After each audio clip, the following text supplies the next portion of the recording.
everybody, this is Jim and Paul with your weekly lineup. Starting on Mondays at 8 p.m. Eastern, we have the Twisted Southern Horror Queen with Arthur Lynn Gibson. And at 9 o'clock, we have Chit Chat with Kathy and Jean.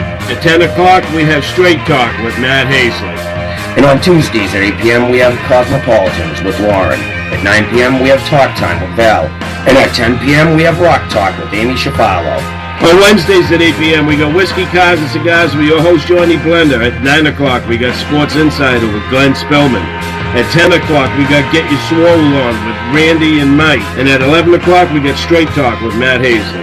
And on Thursday nights at 8 p.m., we have Pod Talk with Jim and Paul. At 9 p.m., we have Podcast University with Harrison and Ben. And at 10 p.m., we have Night Talk with Joe Rocks. And at 11 p.m., we have Just a Thought with Hans and Victor. And at midnight, it's Trudy Light. And on Fridays at 8 p.m., we have Cellar 13 Films with Glenn and Sean. At 9 o'clock, we have Sports Insider with Glenn Spellman. And at 10 o'clock, we have Straight Talk with Matt Hazley. That's your weekly lineup. Hope you enjoy it. Thank you very much. The views and opinions of this broadcast do not reflect the views and opinions of Armed Media, New Productions, and its affiliates. Enjoy the show.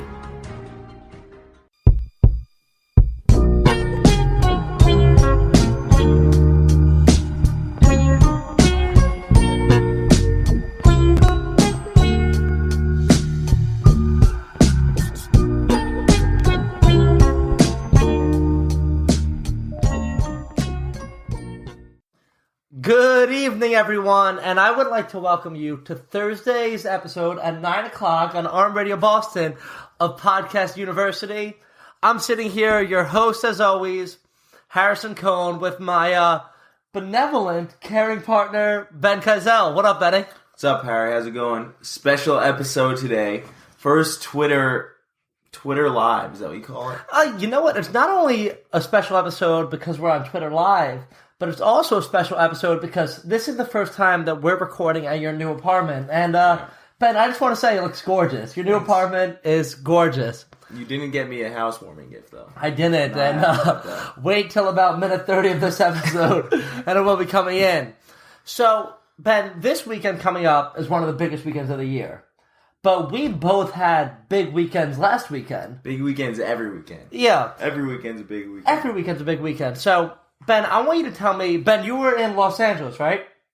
I want you to tell me about Los Angeles and tell me anything interesting happened to you while you were there. I went to the BET Experience.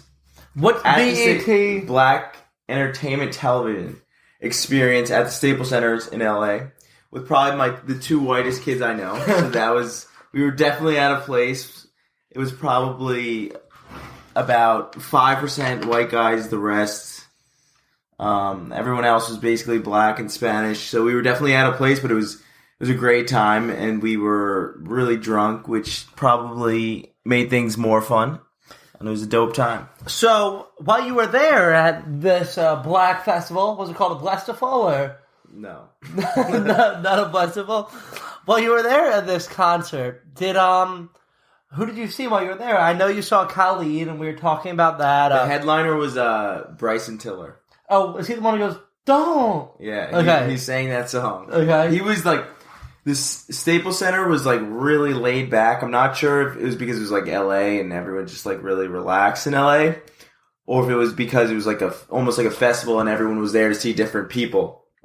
So there were about 6 or 7 performers that night, and the only time everyone was out of their seats was for the headliner, which was Bryson Tiller. And I'm not that familiar with his music, but he was pretty good. I liked him. You liked him? And then afterwards, DJ Khaled came on and was really stupid, but he brought out a bunch of dope guests. Another one. Another one. Another one. Who did DJ Khaled bring out? Kodak. He's out of jail now.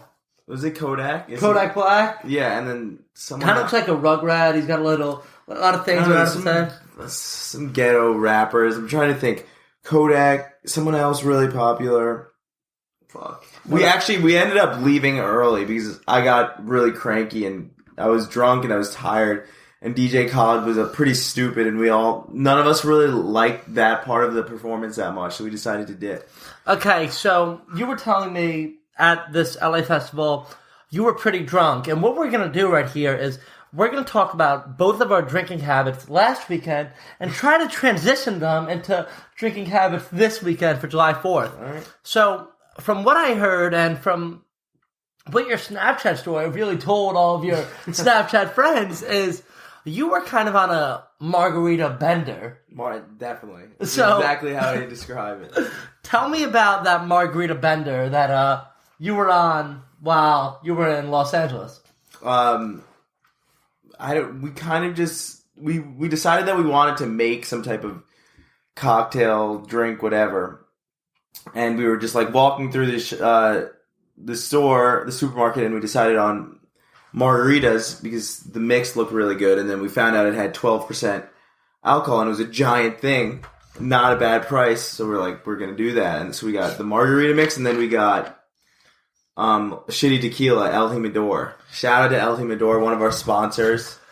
I just want to, if you ever want to mind if I do a quick promo Do a quick promo. Okay, and who's this brand again? El Jimador. El Jimador. I knew that. We just like to say it as much as possible on Arm Radio Boston. Yeah. Because we like to reinforce things. We feel Reinforcement is key for our sponsor. Imperative.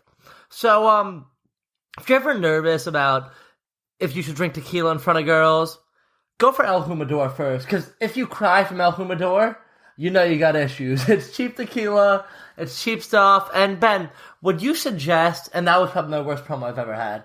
Yeah, probably. Yeah, horrible. But Harsh is laughing at me. Harsh is a big proponent of El Jimador. His dad actually owns 30% of the company. Well, let's try to talk to our audience. I just wanted to say that quick. Okay, yeah, I appreciate that. And Harsh is fine, whatever. So let's talk about El Jimador. If you're going on vacation this weekend for July 4th, would you suggest that mixture? It is America's favorite drink, so no doubt. I don't know why. What? Talk louder into the microphone. It's America's favorite drink, so you should definitely. Isn't July 4th like?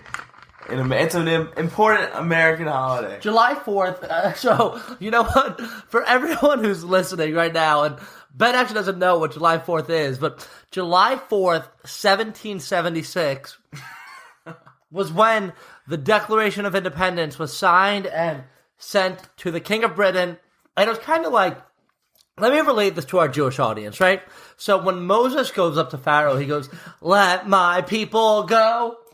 This is kind of like the American version of Moses going, "Let my people go," but instead, it's a bunch of old white dudes sitting in, Moses is a pretty old white dude as well, but it's a bunch of old white dudes sitting in Philadelphia at the Continental Congress, the 125th Continental Congress, and they wrote a declaration that said, it is not only our right, but our duty to rise up against the King of Britain, and really just, it's a prideful day for a lot of Americans, and I look forward to getting drunk for the second straight weekend. And I think that's a good transition into me going to my weekend, Ben. Yeah, tell us about it. So, first off, I worked on Saturday at the Museum of Natural History again. That sounds... Working on the weekend sounds terrible. How is the experience? It does not sound like love on the weekend, does it? Especially a minimum wage job where you're just doing... What did you do? I don't even know. So, my job this week was to really monitor the movie showing of the Humpback Whale movie. What the hell is the hump? So, at the beginning of the day, I probably couldn't have told you what the Humpback Whale movie was, right? Yeah. But by about 3 o'clock, at the 9th time that I've seen the Humpback Whale movie, I could tell you everything there is about humpback whales. Did you enjoy the film? I enjoyed it the first 4 times. Yeah, and then you got it. But the thing is, in the film, they play the song by One Direction, Best Day of My Life, 5 times during the movie. So I walk out of the movie, I go, ooh, ooh. That's not... Is that One Direction? This is gonna be the best day. That's not One Direction. I don't know who it is, but it's definitely not them. But You know what? It's okay. You know what?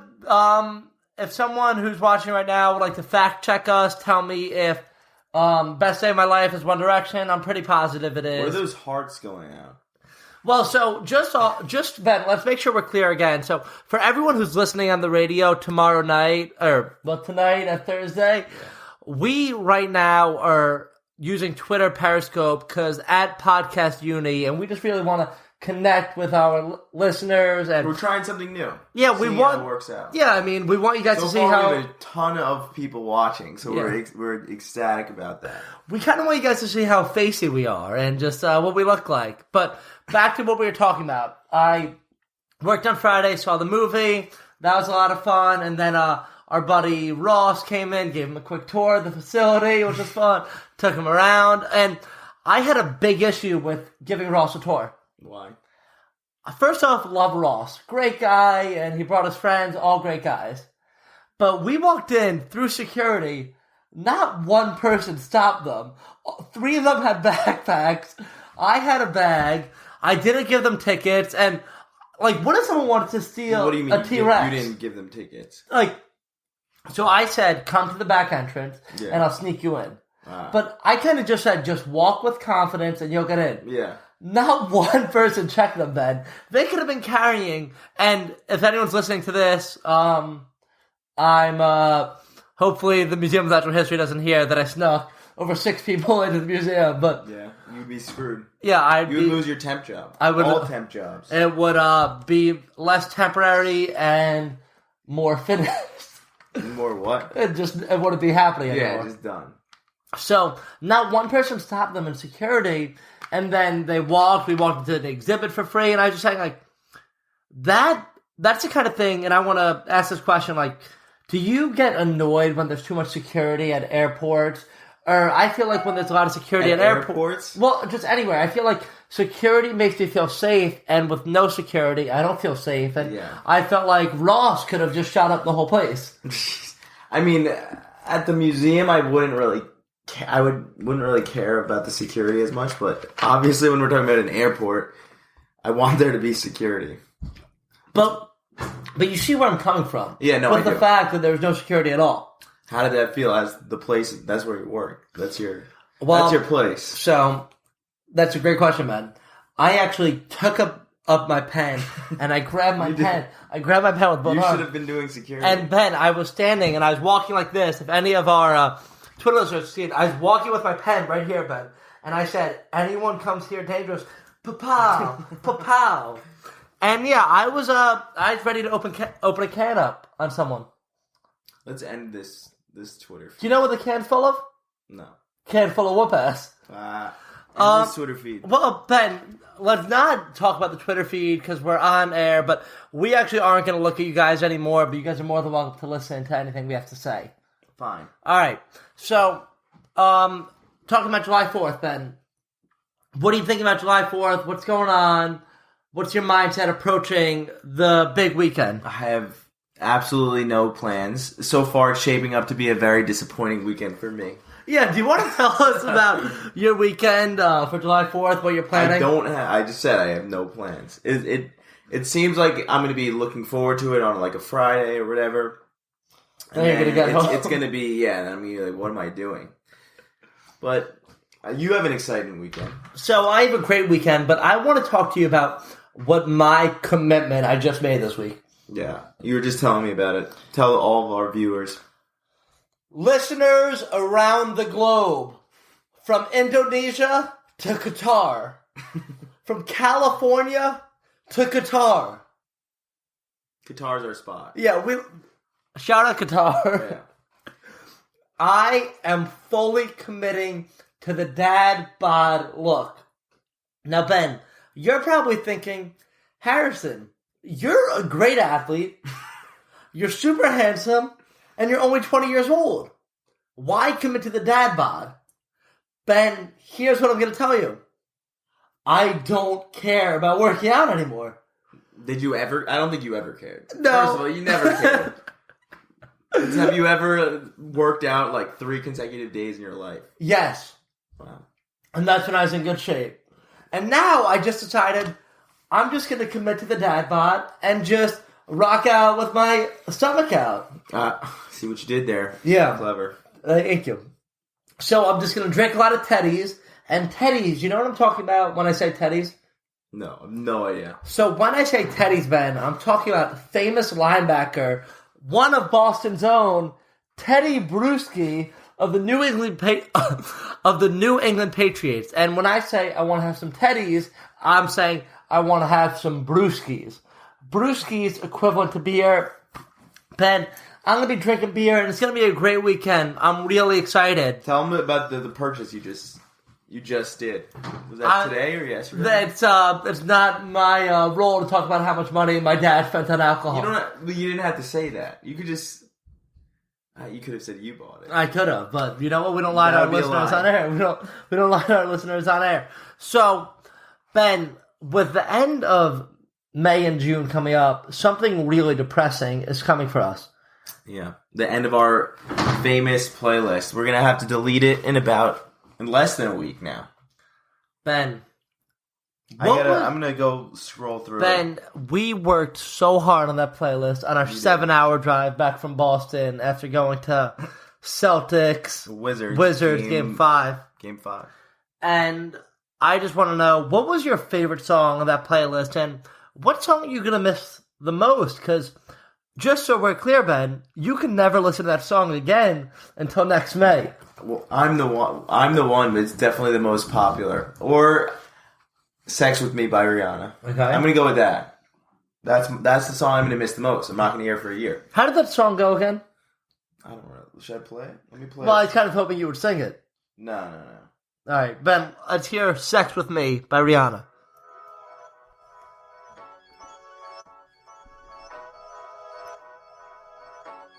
Sex with me so amazing.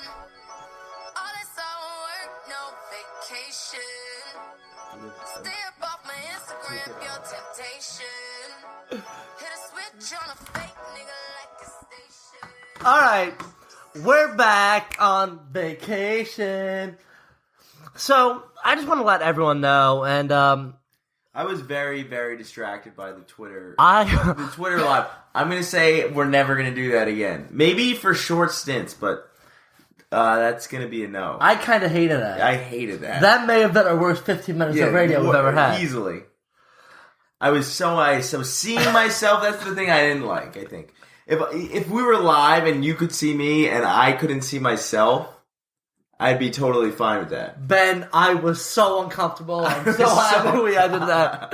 I feel relieved. Yeah, so just a quick recap for why those first 15 minutes were so unbearable to listen to. Yeah. Should we restart? No, it's fine. We're live on air. Yeah, it's not. We're not restarting. So we. That was hilarious. So what Ben and me just did is we went on Twitter. We did a live video on Twitter, and we told all of our buddies and all of our followers on Twitter, 3,000 of them, to go join our page and see what's up. Now we know, though. Now we know never to do that again. Yeah, never to do that again if they could see us. Yeah, So it's okay. I wasn't happy, but I feel whatever. like we had a lot of good content. Okay, so let's go back then. End of right. May and June. All right, so here's what we've talked about so far. We talked about last weekend. We talked about this weekend. Back to July 4th. What are some of your favorite July 4th jerseys to wear? I'm not really a jersey. I don't own any jerseys, believe it or not. You own no jerseys. Literally zero. But I appreciate a good jersey, and I often borrow them from my friends during a day drink or whatever the occasion is. So July 4th does seem like the perfect time. So what do you think a good jersey would be for I'm July a big 4th? fan of like throwbacks of like pretty random players in the NBA from like this is not a good example, but when I went to Michigan, I remember I wore a throwback. He's not random at all. He was an all-star. I wore a throwback Bucks jersey, Ray Allen, and I thought that was pretty cool. That's very cool, Ben. But I'm about to say what I think is probably the most classic jersey of all time. Christian Laettner Team USA jersey. I think that is a dope jersey. It's kind of cool, but Christian Laettner is kind of a bum. Christian Laettner from Duke University. Yeah. So, Another jersey I think will be really cool this weekend will probably be only jersey that big ballers wear. Probably a jersey kind of designed for big ballers. If you're a big baller, you probably can't wear this jersey. Ben, do you know what jersey Ball. and what player I'm talking about? Big baller brand, Ball family. Lonzo just got drafted by the Lakers. Lonzo Ball. Lonzo Ball. Surprisingly enough, I'm sure every one of our listeners know who LeVar Ball is with Lonzo. But it seems like LeVar is getting in the good graces from the general public. I'm starting to- It's crazy. Ben, do you want to hear something insane? Yeah. I am starting to fall madly in love with LeVar. I bought a Big Baller brand t-shirt. That's how much was it? It was. You have to say. It was $25 That's plus $25. $50 for But Ben, please let me explain why I spent $50 on that t-shirt. Okay. So if I'm buying a nice button down, right, I'm spending $70 to $80 on it. Yeah. And the best use I get out of the button down 15 to 20 times. You could wear that more than that. Okay, whatever. If I wear my Big Baller shirt 25 times, that's worth it. Yeah. If I wear that often and I like it, and people go, "Oh, you a big baller, so you must be a big baller," or if that brings more girls into my life, they go, "Whoa, look at this guy, he's a big baller." I guess it's kind of a cool shirt, but $50 for a t-shirt is pretty steep. Or more boys go, "Whoa, this kid's a big baller. Maybe I should stay out of his way." If you know what I'm saying, big baller, bro. I don't see that happening, but we'll see. I don't hate the purchase. I'm not gonna lie. I think it. As long as you're not spending the $200 on the flip flops, I'm okay with it. Or the shoe. Just don't get the shoes. So, in conclusion, our two main classic jerseys to wear, rather three, is Ray Allen on the Milwaukee Bucks, Christian Laettner, Team USA, I believe it was 1984, That's a good game. I have no clue. and We'll get it. Lonzo Ball, Lakers. Ooh. All three of those very dope jerseys. But you're probably thinking to yourself right now, and Ben, tell me if you're thinking this. What music do I play? Because the May and June playlist is now out of circulation. I actually started a playlist yesterday. So that's against the rules are made for a playlist, but we'll talk about that off But air. it's a separate playlist. It's not. I don't know. Okay, so That was a good explanation. yeah, nice. I don't know. You'd seem mad today, so I'm just not going to talk. So we talked about jerseys, but you're probably thinking what music to play on July 4th, which is a Tuesday. What are the most patriotic songs? I have three that I really thought about. Do you have any patriotic thought? I just burped on air. I'm human, guys. I burp on air. What are some songs you think are good for July 4th? I saw your three, and I thought those were all really good songs. And the one that came to my head after reviewing yours is "Take Me Home," or no, Country Road. You know, Who's that by? I think it's Luke Bryan. Does it No, go? it's not. Take me home, country way older than road, that. Maybe to Luke Bryan the has a version. place Yes, that's the I song. belong. But what if you're not from West Virginia? It just seems, I don't know, it seems really patriotic. I get it, like it's so specific to one area of the country. But it just seems, like to me, that's just a patriotic song. There's a bunch of different versions. I don't know who sings the original. We'll get our fact check guy on it. Yeah, our facts are a little off today. No, but we'll get our guy on it. Oh, we got our guy. Hey, yo, guy. So, you tell Hey, yo, us. guy. Meanwhile, Yo, check that fact real quick. All right. So my three most patriotic songs are Born in the USA by Bruce Springsteen, Party in the USA by oh, it's John Denver. John Denver. Wait, Party in the USA, not by John Denver. Yeah. But by, I believe at the time, her legal name was Hannah Montana. Ah. And then she switched it to Miley Cyrus, is that right? Let's get our fact man check on that. No, that is not right. Her name's always been Miley Cyrus. Yeah. But I think that song came out under Hannah Montana. Yeah, that's true. Well, Ben, let me tell you a quick fact about Party in the USA. Miley Cyrus, in that music video, That's the first girl I ever fell in love with. I haven't seen the music video, to be honest. If you guys have a few hours and A few hours. it's 4 minutes, but you want to watch it on repeat. Watch Party of the USA music video. Miley Cyrus looks, and we don't talk about bodies here. We don't body shame. I mean, No, we're not about that. We Yeah, like all shapes and sizes. we're not Roger Ailes from Fox News. I mean, we're not that. But Miley Cyrus looks gorgeous in that video. I haven't seen it. I'm gonna next time I have a couple hours to kill, I'll watch it on the repeat. Next time you have a couple hours to Breaking shit go. in my house. Okay, and the third and last song is American Pie, because I just feel like you listen to that song and you're just getting yourself by Miss American Pie. Oh, That the is really Chevy That's really levee, patriotic. but the levee. I think anytime you really talk about Chevys or Fords Pie. or pie or apple pie, I don't know. What's American? Hamburgers? hamburgers. I don't even think hamburgers are American. You don't think so? I feel like it's got a little German hint in it. You ever see the Pink Panther? Yeah. Can I have a yum ya? A yum ya, please? Can I have a yum ya? So, before July 4th, I actually have to TCOB. And I've said TCOB on air before. Ben, what does TCOB stand for? Taking care of business. Taking care of business. I have to take care of business, Ben, and I recently started taking a class at County College of Morris. Wow. Yeah. How's that going? It's going well, but It's one of the most prestigious county community colleges and Morris. in the county. In that county, it's probably top 5 community colleges. I can't argue with that. But you know what? We got a diverse class. It's good. You're learning it's not just about what you learn in the Yeah, class. you learn people and you learn life, and it's it's something. So, Ben, I have something that I would like to admit strictly to you. I'd like to talk this straight to you, and then maybe our people that are listening can pick it up. Okay. So, my big issue with this class, right, is it's an early class at 10 in the morning, and Not that early. it's a relatively early class.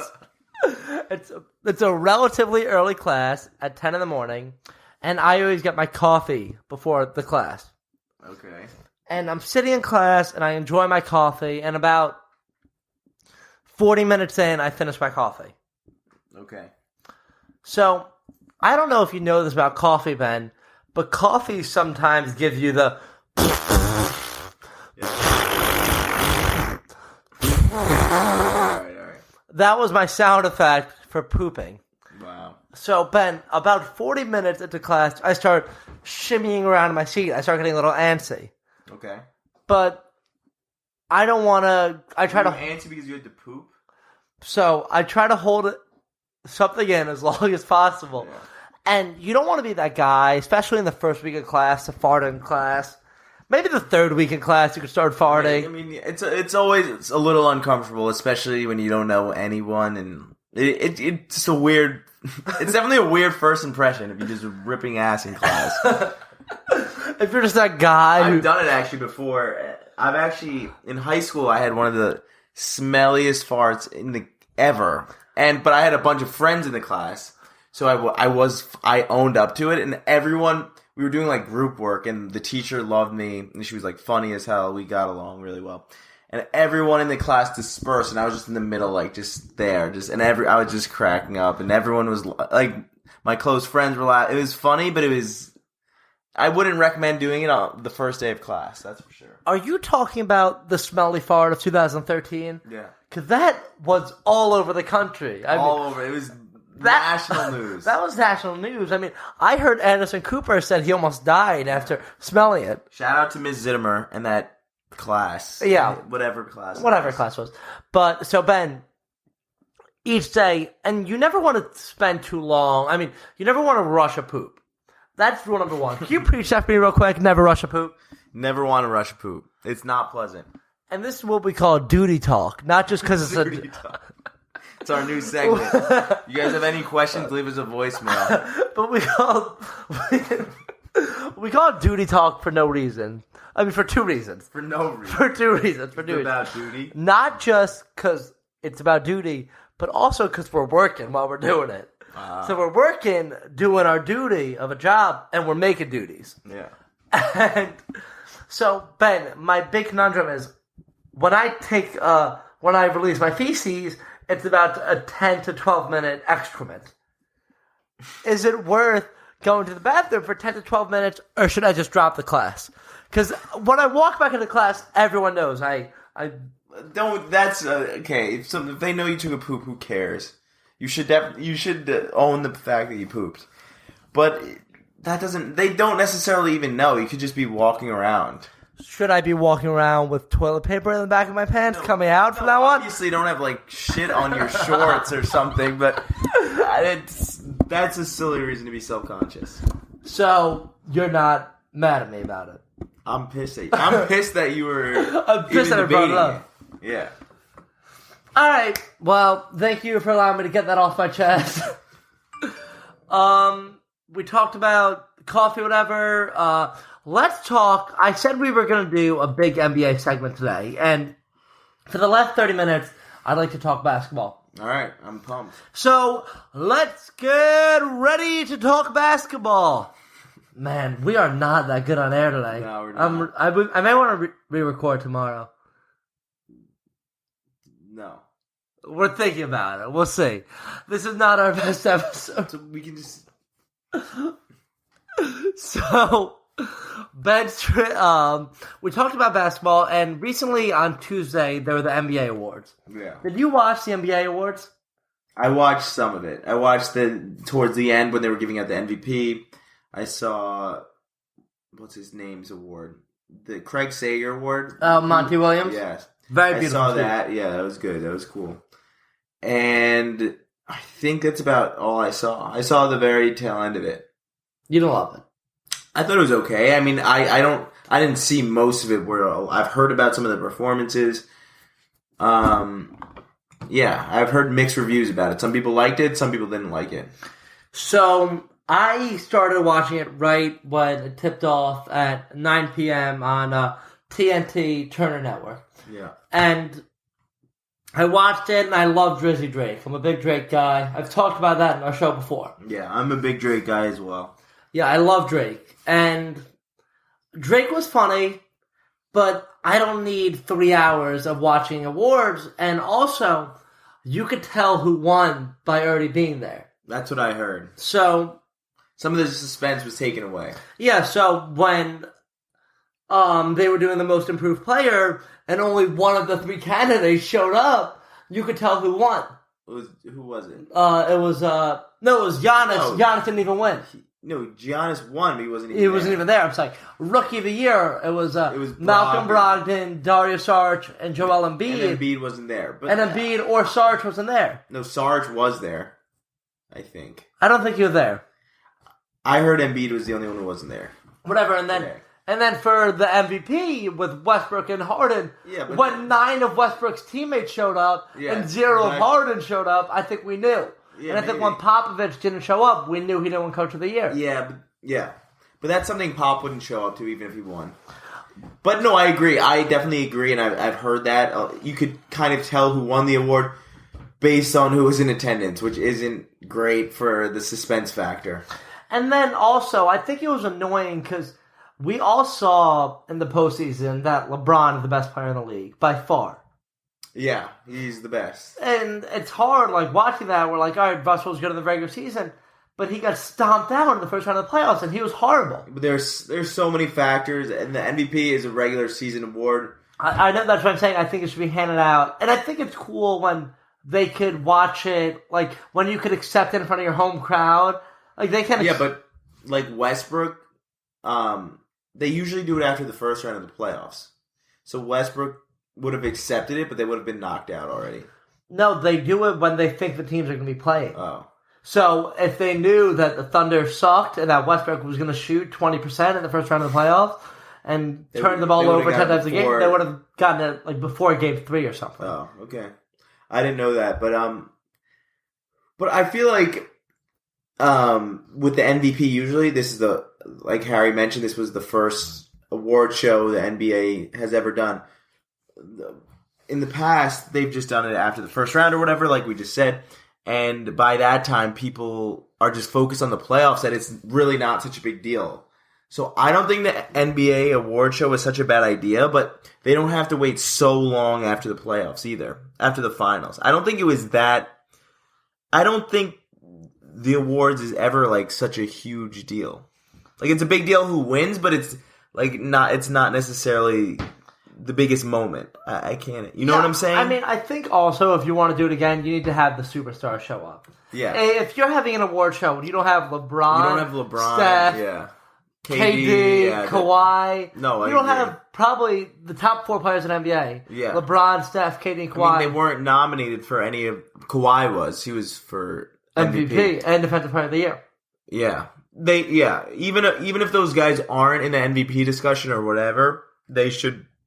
The NBA needs to find a way to get them there, because those are the most popular players in the league, and those are the guys that even people who don't know basketball know about and want to see. 'Cause Exactly. they're just icons. It's like the golf thing. Like, if Tiger's playing, even if he sucks, people want to Yeah, watch like, him. I would watch. I never watch golf, but when Tiger played, I'd tune in sometimes.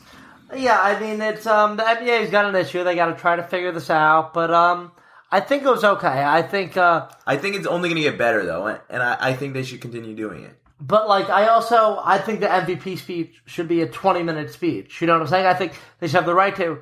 And they started like playing Russell Westbrook golf. Like, people were leaving. It was 11:30. People were exhausted. You know what I'm saying?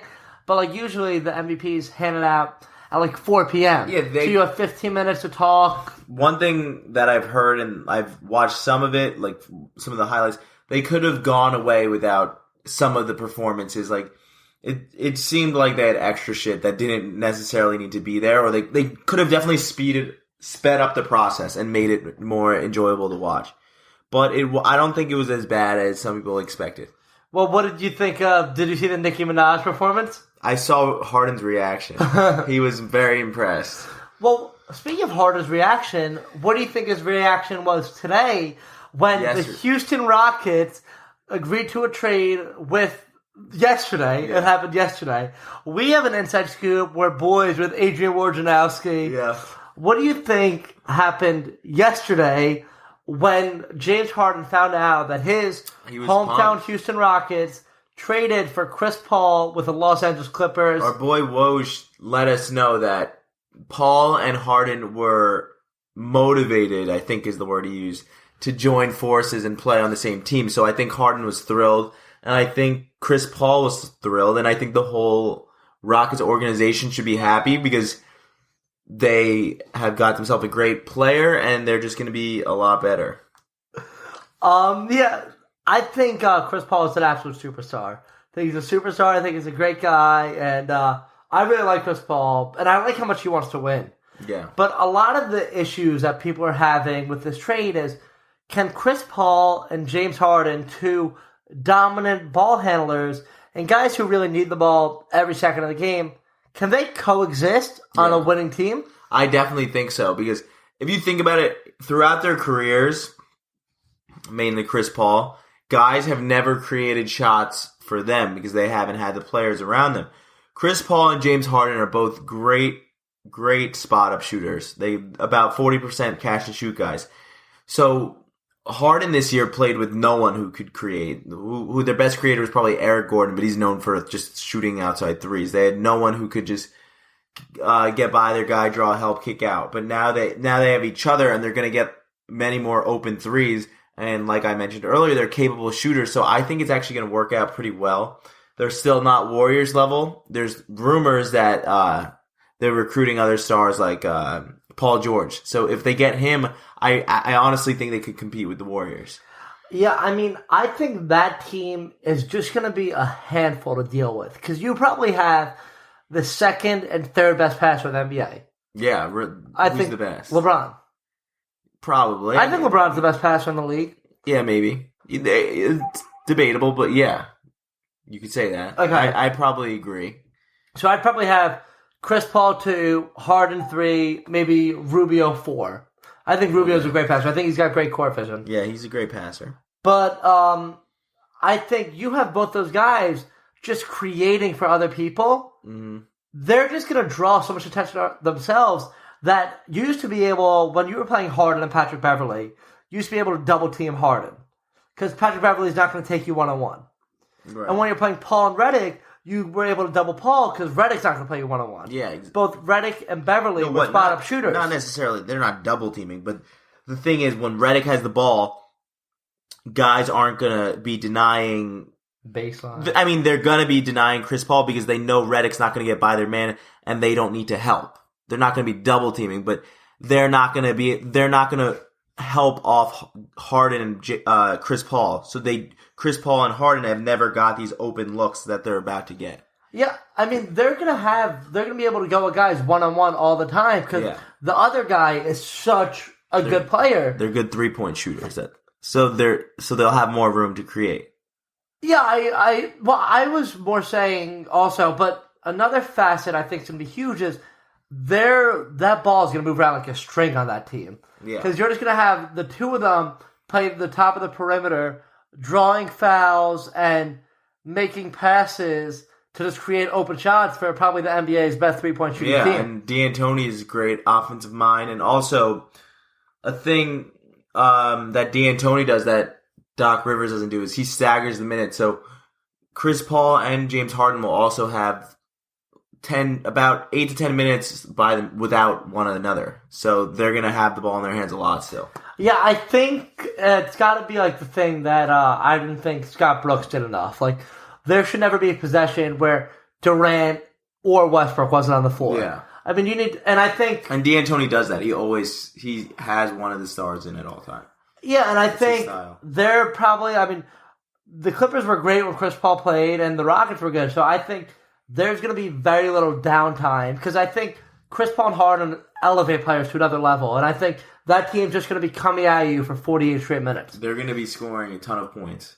That's for sure. So, to finish up our Chris Paul Harden segment, who is the best backcourt in the NBA? I'll go the top 3, and then you can tell me anyone else you think. It's Okay. Chris Paul and James Harden of the Rockets. Yeah. Steph Curry and Klay Thompson of the Warriors. John Wall and Bradley Beal of the Wizards. And Kyle Lowry and DeMar DeRozan of the Raptors. Am I forgetting anyone? I'd say you're forgetting Portland. McCollum and Lillard. Yeah. Okay. Who would you choose for the best backcourt in the NBA? Those are all great options to have. I'm going to say the new Rockets. There's definitely going to be some early season struggles, as any new team kind of has. But I think they're going to be the best backcourt in the league. But they aren't. I'm not saying they're better than the Warriors. I'm just saying those two players I would take over Steph and Klay if I was starting a team from scratch. Starting for this season also. 'cause Yeah. CP's old. Yeah, for this season. And CP is doing a 1-year deal, so maybe we'll Yeah. get a little Banana Boat reunion. I saw that. That's crazy. For all y'all who forget, the Banana Boat is Chris Paul, Carmelo Anthony, LeBron James, and Dwayne Wade. Yeah. 4 best friends. It's kind of a little suspect, if I'm going to be honest. That relationship. When I saw the 1-year deal, someone sent me a picture of a Twitter mention that said that. And I was like, what?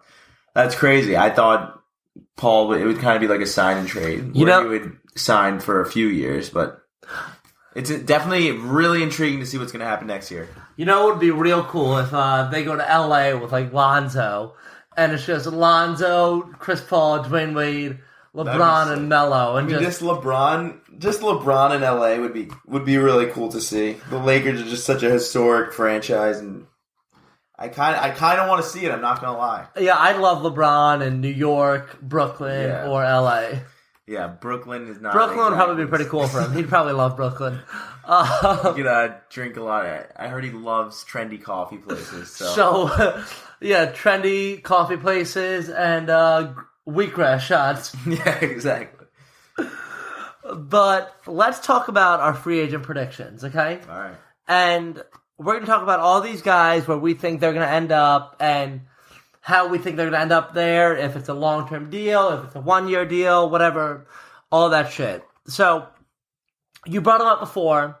You brought up PG-13, here for the kids, Paul George.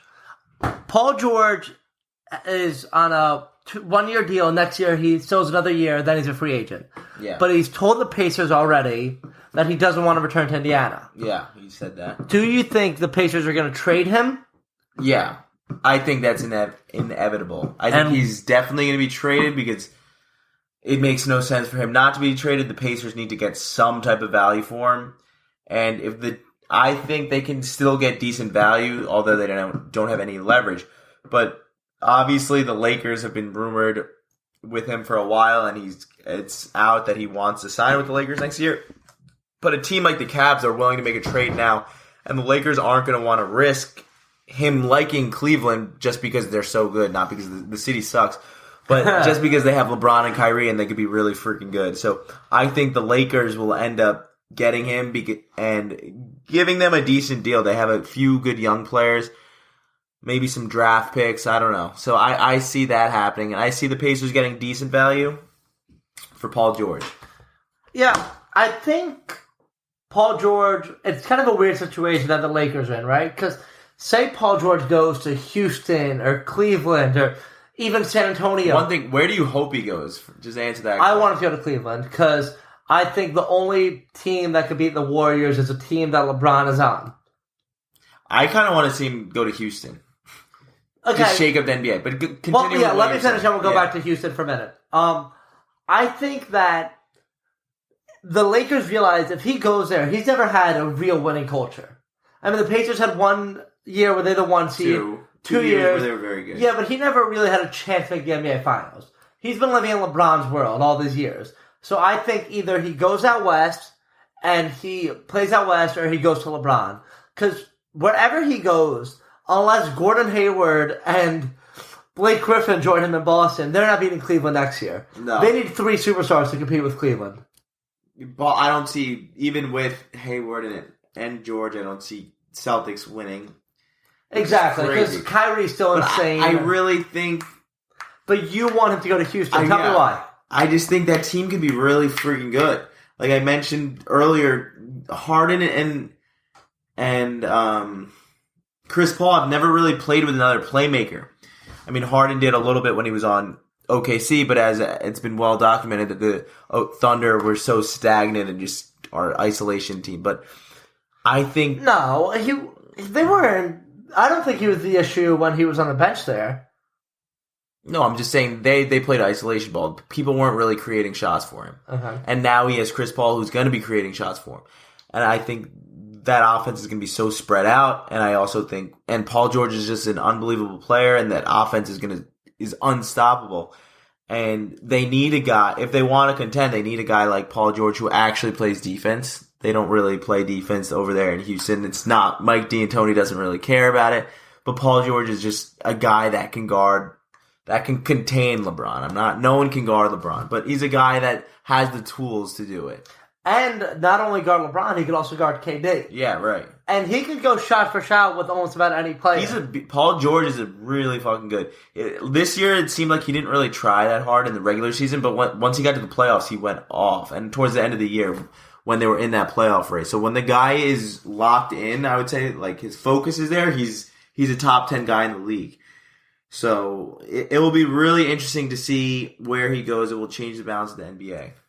Yeah, I mean, I think it will be very exciting if he goes there. And another player who also could kind of change up the NBA is Gordon Hayward. Yeah. Gordon Hayward is not at the Paul George level of skill. I He's mean, not. Paul George is kind of an athletic freak, right? Yeah. Kind of LeBron build, just skinnier and weaker. Hayward is also a good athlete, but not the same level. Oh, I think we also don't think he's a great athlete because he's white. He's white, yeah. Definitely true. But Hayward, a lot of people are saying he's going to go to the Celtics. Yeah. And Hayward, different than Paul George. Hayward is a UFA, unrestricted free agent. Yeah. Where do you think Hayward's going to go, and where do you want him to go? I want to see him in Boston, and I think he's going to go to Boston. I want him to go to Boston because I think he's just a good fit there, and him uniting with Brad Stevens will be cool to see. And I think he's about 27. Young. He's a young guy. Yeah, he's gonna have a lot of his prime in Boston. And I think Boston is they're a really good team now, but they have an even brighter future. I think in a couple of years they'll be very, very good, and if he's part of that core, they'll just be a really fun team to watch in the future. So I think he's going to go to Boston. I do. I think all the arrows are pointing to Boston. Yeah. But I want him to go to San Antonio. That'd be cool to see. I haven't heard anything about that. Neither have I, but I think you put a guy who plays basketball the right way. Yeah. And you describe Gordon Hayward any way you want. Great scorer, good shooter, good defender. I also think another reason why, I'm not disagreeing with you, but I think another reason why we think he's like a smart player and the plays the right way is because he's white. No, but he does play the right way. That Utah Jazz team plays the right way. No, he's definitely a smart player. He always plays hard. Great spot shooter. Was a really good athlete growing up. Just always had great heart and studied really hard. Every white player makes the NBA smart. Yeah, he watches a lot of film. No, but he's definitely. I know what you're saying. So, but I think you have a starting lineup of whoever they get a point guard, whoever the point guard is next year. But him at the 2, Kawhi at the 3, LaMarcus at the 4. Well, yeah, that's a scary team. That is a scary team. I don't think they can keep LaMarcus and him. Well, so fine. They trade LaMarcus, but you got a point guard out of that. I think you put Gordon Hayward and Kawhi as your 2 and 3 as defenders and shooters. You're not beat. That's a hard team to beat. The NBA is all about having. You can't have enough wings in the NBA. Just guys that can switch on screens, guard multiple. Yeah, exactly. Handle the ball, shoot the ball. That's the most versatility is the most important thing we're seeing in the NBA these days. So I think Gordon Hayward's interesting, and I think if he goes to, I think he can be a difference changer. I don't think he's similar to Paul George that he automatically gets you in Warriors conversation. Like, I think if the Cavs get Paul George, they win the finals next year. If they lose Kevin Love.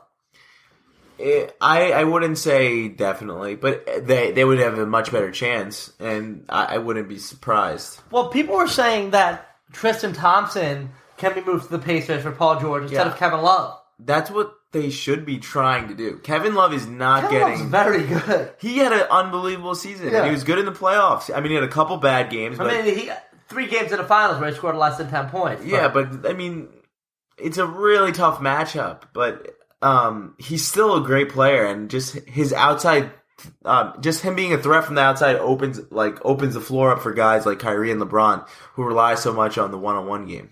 Yeah, and if you have a big 4 of Kyrie, Bron, they're winning. PG-13, and Kevin Love, I think they're gonna win. You have 3 unguardable players. That would really be something to see that. That would be fun. Crazy. That would be fun. You know, my brother actually asked me today, he goes, would you trade Kyrie Irving for Lonzo Ball? He goes, what do you do that trade? No chance. And I go, there's only one point guard I would trade Kyrie Irving for, and that's Steph Curry. I think Kyrie Irving is that untradeable. I think he's the best offensive scorer in our league. Yeah, I agree. I like him more than Curry. All right, let's do some rapid fire. All right. Blake Griffin. I think he's going to leave. Leaving LA, where's he going? Boston. Oh my God. I really think that. What about Miami, dude? Miami's like... I actually would love to see him in Miami. You want to know where I want him? Why? Oh, where I want him? OKC. OKC. Paired up with Westbrook. But I feel like Griffin's the type of dude that loves like a cool city. Even though Boston's not. Well, he's from Oklahoma. I know. And he went to Oklahoma But after University. listening to him speak, he really likes like those flash. He loves LA. That's where he lives now. But he's gonna leave because their situation sucks. He really likes New York, Chicago, cities like that. So Miami is a decent. I kind of like your prediction with Miami. I don't know if that was your prediction or. That's my prediction. I would really like to see that actually. Well, you know what's interesting? It's probably hard for these guys to leave LA because you get great endorsements. Like Blake Griffin was with Kia for a while. Chris Paul, State Farm. Like they're not getting that only because they're superstars. They're getting it because they're playing in LA. Like you put Carl Towns. That's what Paul. I heard Paul Pierce saying that. Like maybe their basketball situation isn't that great, but you get opportunities with like endorsements and stuff like that, like no other than LA and New York. If Lonzo Ball is having a good rookie year, we're gonna start seeing him everywhere. Yeah. I mean, we're already seeing him everywhere. Yeah, on Raw. But, yeah. All right. Blake Griffin's a good player. Former Finals MVP, Andre Iguodala. I've heard rumors about the T-Wolves, but I say he stays put. Well, actually, let's talk about that real quick, the T-Wolves. Yeah. Jimmy Butler to the Minnesota Insane. Timberwolves. I was very excited to see that. That team is a playoff contender. Yeah. Well, I think we need to factor in, if Gordon Hayward leaves and, what's his name? If Gordon Hayward leaves and the Jazz aren't making the playoffs next year, and neither are the Clippers without Chris Paul. And Blake. And Blake. And JJ. They all might leave. And JJ, exactly. So I think they could potentially suck. I think the Timberwolves could be a 7 or 6 seed this year. I think you have Towns going to his think second, they're making third playoffs. year, Wiggins in his fourth, Jimmy Butler is a beast. And Tom Thibodeau is a great coach. I think they're going to make the playoffs. And they all seem like guys that have their head on their shoulder. Like, they're serious dudes. They're professionals. They're pro. You know what my biggest question is? Who's the best player on that team? I'm saying next year the best player on that team is Cat. Cat is so good. It's a good issue to have. Those two are both beasts. I would say Jimmy Butler is kind of their alpha right now just because he has more experience. But Cat averaged 23 and 25 and 15. Cat is his potential's greater, and he's gonna be better. But he's 21 years old. He's a baby. That's insane, dude. They have a good team and a bright future. Yeah. Andre Iguodala, you've heard Wolves. Where do you think he's gonna end up?